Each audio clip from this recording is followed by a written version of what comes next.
इस वीडियो में हम आपको बताएंगे प्रीपोजिशन विदाउट।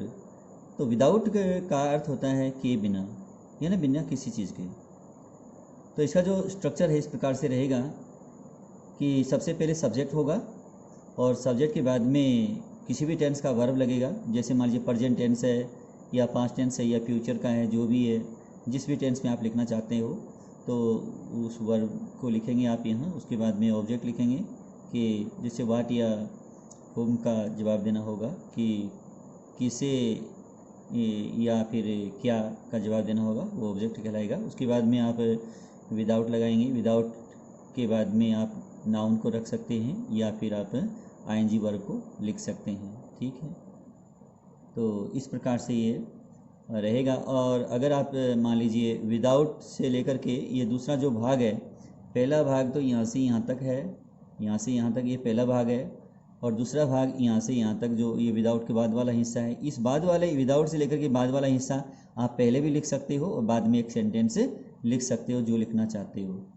तो ये दोनों ही तरीके सही है। तो देखिए आज का पहला सेंटेंस है। जैसे मान लीजिए अगर मैं यहाँ लिखता हूँ कि ही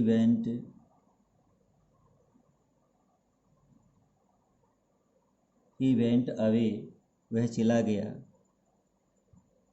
विदाउट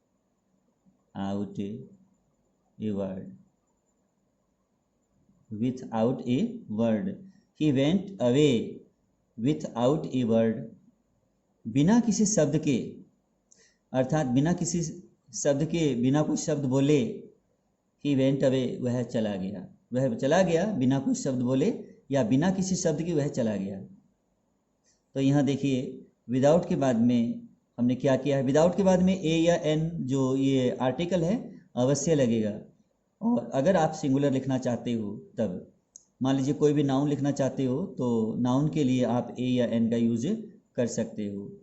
तो उसके बाद में देखिए अगला सेंटेंस, या फिर विदाउट के बाद में जेरन लिख दीजिएगा, या किसी का नाम है तो नाम लिख दीजिएगा, सीधा ही नाम आ जाएगा, उसमें ए एन की डी की आवश्यकता नहीं होती है।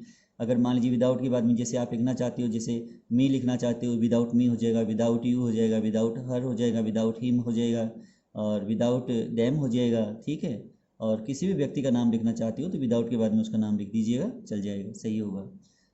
तो अब उसके बाद में आप इसके बाद में जेरंड का भी यूज़ कर सकते हो। अगला सेंटेंस देखिए इसी तरीके में है, विदाउट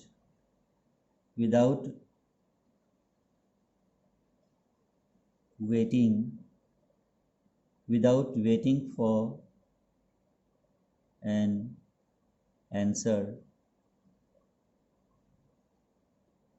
उत्तर के लिए प्रतीक्षा किए बिना, उत्तर का इंतजार किए बिना।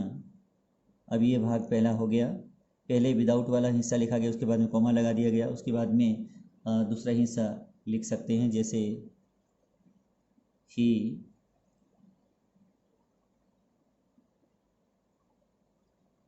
ran to her without waiting for an answer, उत्तर का इंतजार किए बिना ही ran to her, वह दौड़कर उसके पास चला गया। ही ran to her, वह उसके पास दौड़ करके चला गया। तो पहला भाग जो है उससे पहले हमने ये लिखा है without waiting for an answer, ये विदाउट वाला हिस्सा पहले लिख दिया गया, उसके बाद में दूसरा हिस्सा लिखा गया है। सेंटेंस जो है ही ran to her, वह उसके पास दौड़ कर गया। देखिए अगला sentence, she continued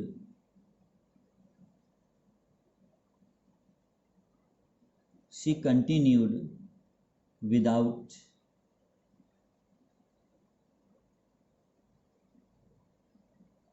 considering him। She continued without considering him, उसकी बात को समझे बिना, कंसिडर समझना, कंसिडरिंग समझना, ठीक है। विदाउट कंसिडरिंग हिम, उसकी बात को समझे बिना, सी कंटिन्यूड, उसने अपनी बात कहनी जारी रखी। यानी उसने जारी रखा, क्या जारी रखा, अपनी बात को कहना जारी रखा।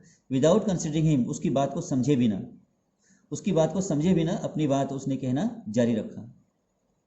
अगला सेंटेंस देखिए, अगला सेंटेंस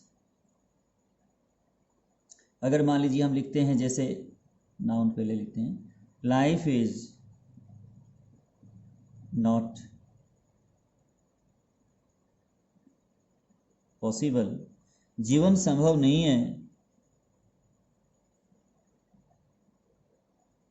विदाउट वाटर, जल के बिना जीवन संभव नहीं है।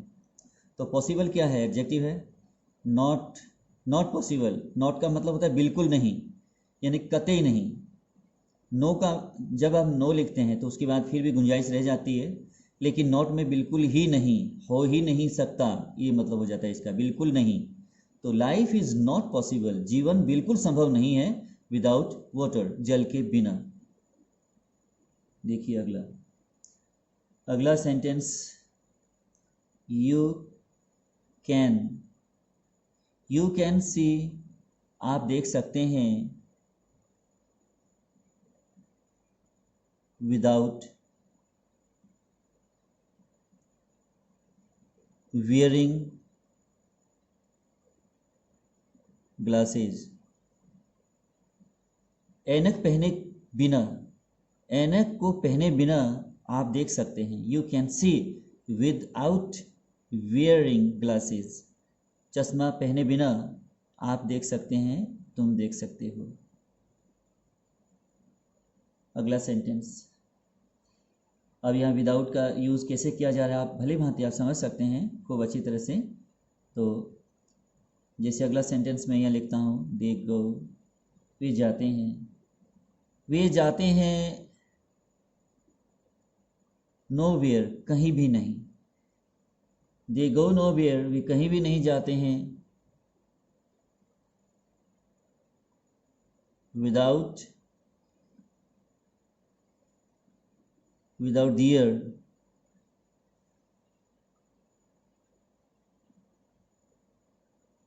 पेरेंट्स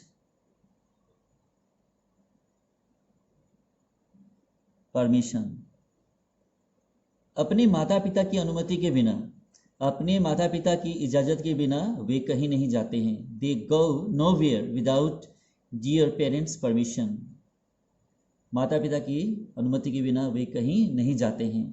तो अब इसके बाद में अगला sentence, he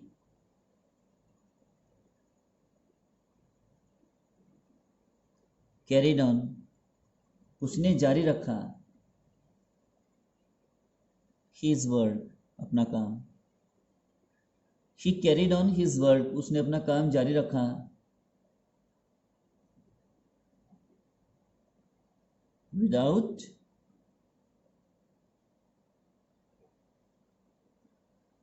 taking a rest, विश्राम किए बिना, आराम किए बिना, विदाउट टेकिंग ए रेस्ट, आराम किए बिना, ही कैरीड ऑन हिज वर्क, उसने अपना काम जारी रखा। कैरीड ऑन का मतलब होता है जारी रखना, ये फ्रेजल वर्ब है।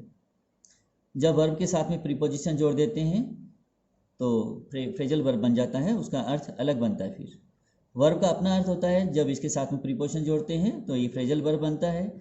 और कभी कभी हम जो है इनका अर्थ जो है समझना बहुत ज़रूरी है, अर्थ के बिना कुछ नहीं होता। और अगर मान लीजिए हमने वर्ब को पहले लिखा है तो ऑब्जेक्ट लिख करके उसके बाद में भी प्रीपोजिशन के हिस्से को लिख सकते हैं।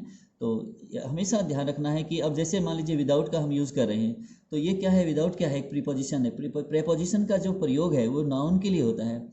इसके बाद में ये जो वर्क है, जैसे मान लीजिए अब प्रीपोजिशन जो है वो कभी वर्ब के लिए नहीं लगता है, वो नाउन के पहले लगता है और नाउन के लिए ही लगता है, कभी वर्ब के लिए नहीं आता। देखिए अगला सेंटेंस जैसे अब मान लीजिए पहले लिख देते हैं इसको थोड़ा अब की बार कि विथआउट बेइंग,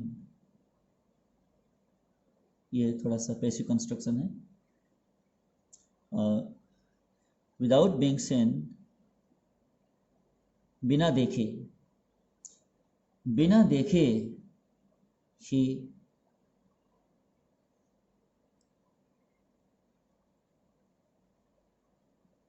slipped away, बिना देखे वह खिसक कर निकल गया, खिसक कर चला गया। विदाउट बीइंग सीन, बिना दिखाई दिए, अर्थात बिना देखे ही, देखने वाला कौन, दूसरे लोग। तो विदाउट बीइंग सीन, बिना देखे ही स्लिप्ड अवे, वह खिसक कर चला गया, यानी कि फिसल कर निकल गया।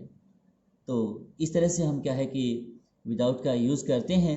विदाउट वाला हिस्सा पहले भी कर सकते हैं तो बाद में भी कर सकते हैं। विदाउट अगर आप बाद में लिखना चाहते हैं तो पहले सेंटेंस हो जाएगा, और अगर आप विदाउट वाला हिस्सा पहले लिख देंगे तो बाद में एक सेंटेंस आ जाएगा। तो विदाउट का मतलब होता है कि बिना। और ये अगर मेरा ये वीडियो आपको कैसा लगा, पसंद आए तो लाइक कीजिएगा, शेयर कीजिएगा। Thank you.